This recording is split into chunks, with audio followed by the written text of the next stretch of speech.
Are you looking for more help with reading Part C questions? If yes, you're in the right place. My name is Rachel. I'm a certified OET preparation provider, bringing you both the advice and the practice you need to successfully pass your OET. In this video, we're looking at two more questions, and here on my screen you can see a question under the category of statements or facts.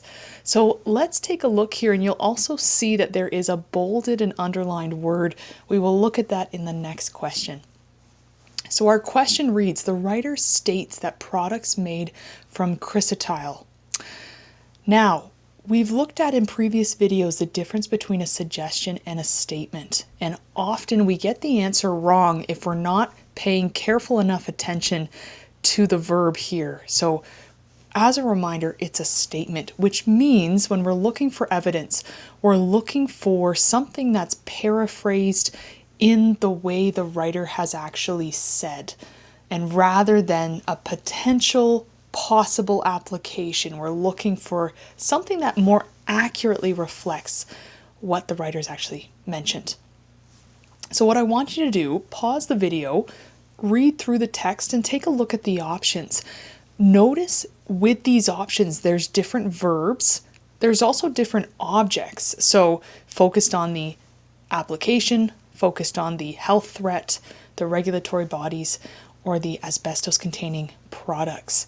So take a look here, and as I said before, keep in mind with a statement, you're going to go directly to the part that's talking about the chrysotile, and then read through some of the facts there and try to match it with the paraphrasing in those options.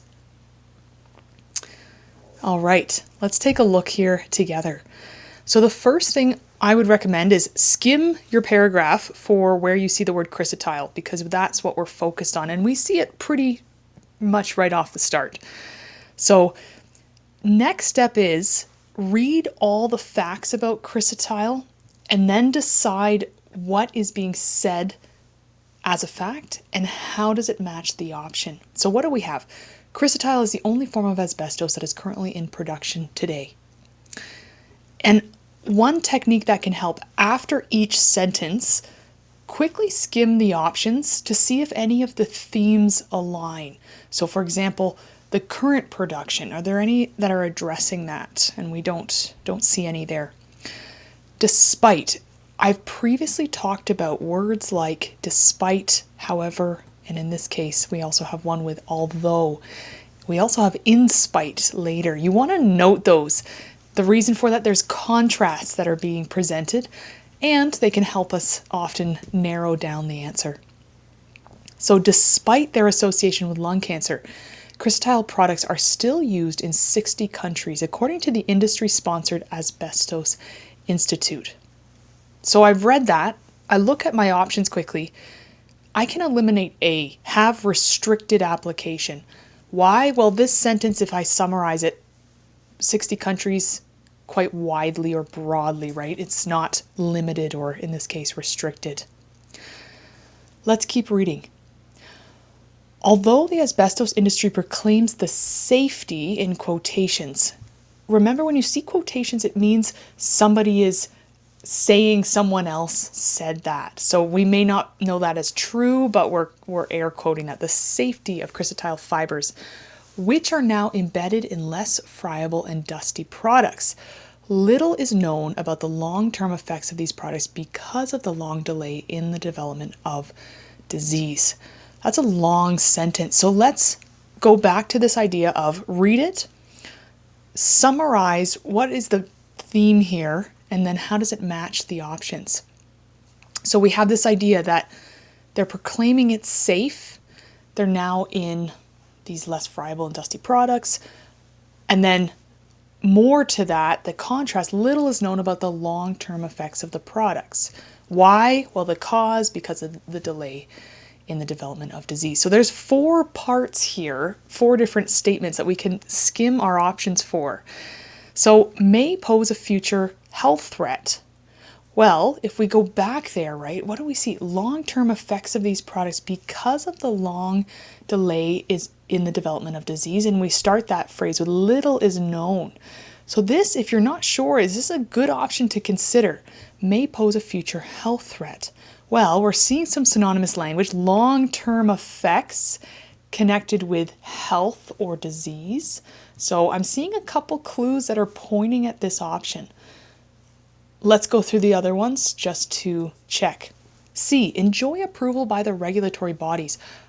We've seen this strategy before. Be careful with the who. So we do have talk about, although the asbestos industry proclaims the safety of chrysotile fibers, what are we missing here? Well, we're missing the approval or the deemed safe by the actual regulatory bodies or the people controlling the use of asbestos. So if it said enjoy approval by the asbestos industry, yes, C would be a good choice, but we have the wrong who for that. And then finally, we have are safer than earlier asbestos containing products. So we want to be careful there about when we see words like safety and safer, right? So what is it actually saying? They proclaim the safety of the chrysotile fibers. We don't actually know if they're saying they're more safe or not, right? And especially that they are safer with that high level of certainty. So we need to be careful there about similar vocabulary, but it doesn't actually capture what is being said with the they think or they proclaim that it's safer. So that leaves us with B, and I want to draw your attention to why this is challenging. With statements, we are looking at that paraphrasing in the text, and what's challenging here is you see the may pose and you think, is that a suggestion? That seems like it's more a potential. However, check if it matches the phrasing of the statement. Little is known. So there's some uncertainty. Little is known about the long-term effects. So if I match this, we don't know a lot, so therefore the word may matches that level here. The future, long-term, and then the health threat, these effects, what is that health threat is described due to the long delay in the development of disease. So this is a great example here. The correct answer is B, where when you're given a statement or a fact, you should be able to find the information in there and match it piece by piece to what the option is. And very often it's a paraphrase of the actual words in the text, but also the grammar, right? Representing the level of certainty.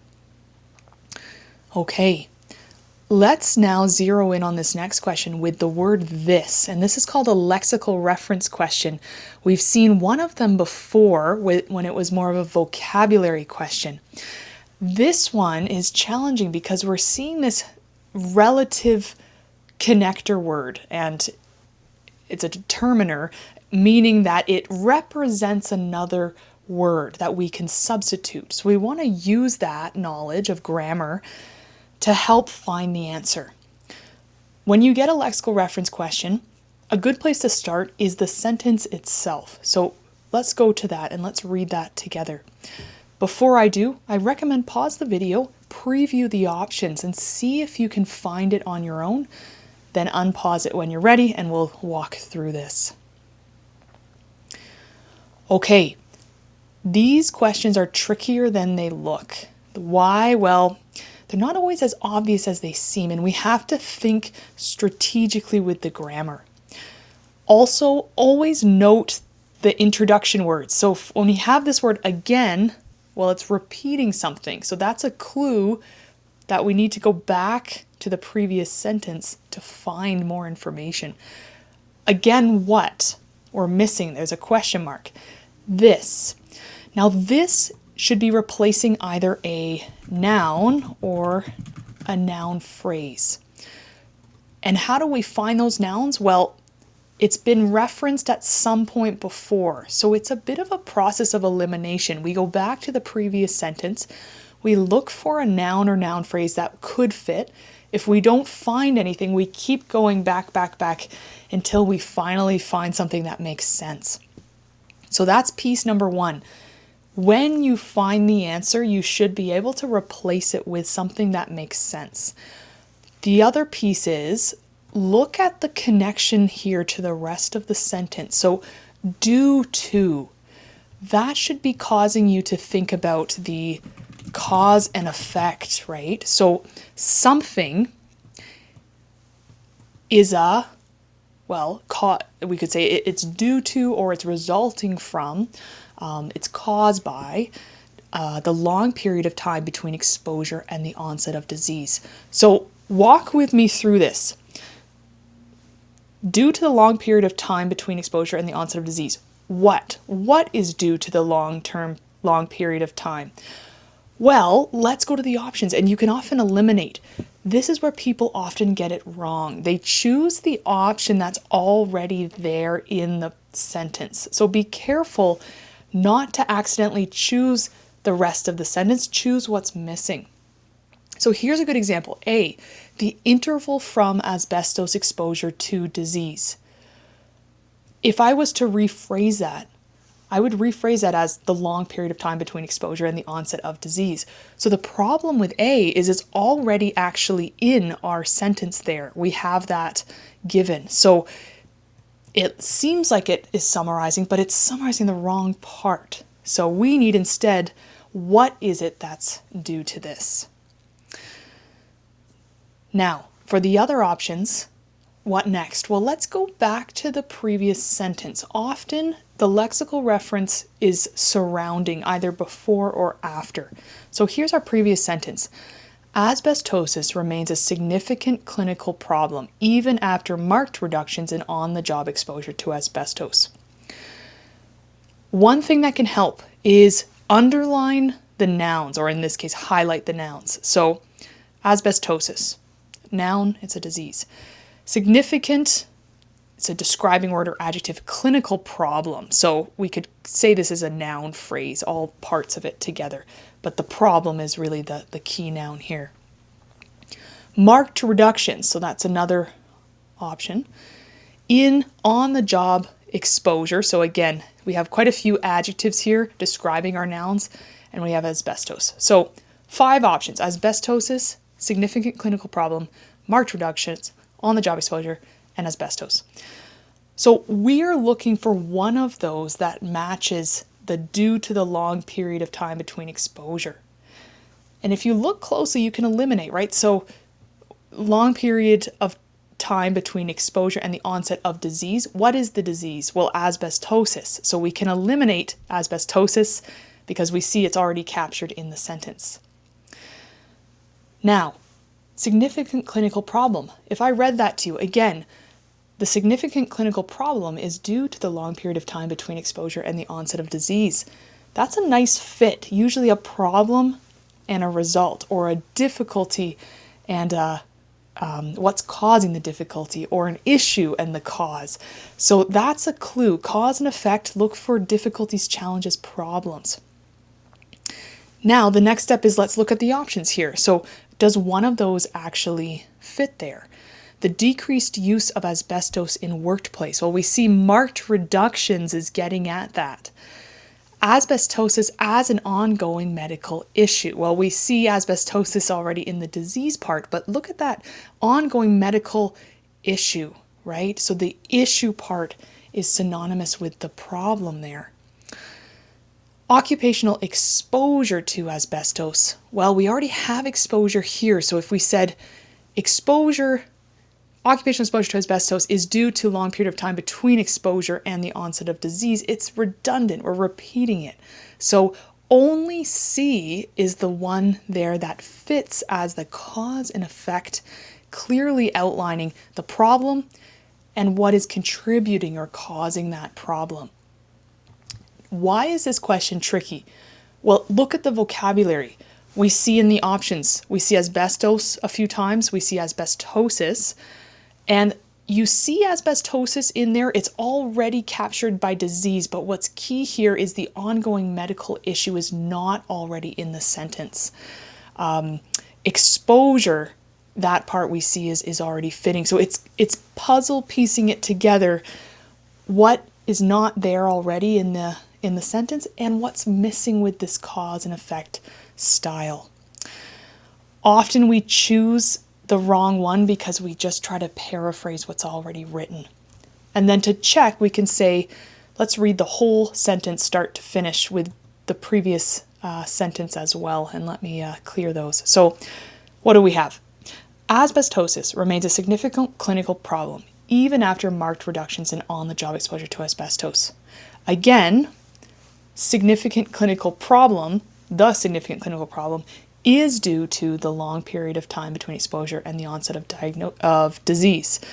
Or in other words, again, asbestosis as an ongoing medical issue is due to the long period of time. So you can see that nice matching between that reference word, the piece before it, and also the option as well. That's a lot. So when you're analyzing these questions, look deeply first at what are the noun options in the sentences beforehand. And then after that, you want to confirm, okay, what am I missing? What's there? And how does it fit the structure of what is presented there? All right, so that is lexical reference, and they are extremely challenging if you don't know what to look for, because everything kind of sounds and looks the same. So that strategic approach can really help you speed up finding the answer and so forth. So there you have it, 8 questions for reading part C. Let me know in the comments below, how did you manage these ones? If you didn't see my previous videos, I would recommend go back, try to tackle those questions as well. Usually with lots of examples, you start to see these patterns. If you haven't already, make sure to subscribe, click the notification bell so that you are updated every time I release a new video. And I look forward to seeing you in the next one.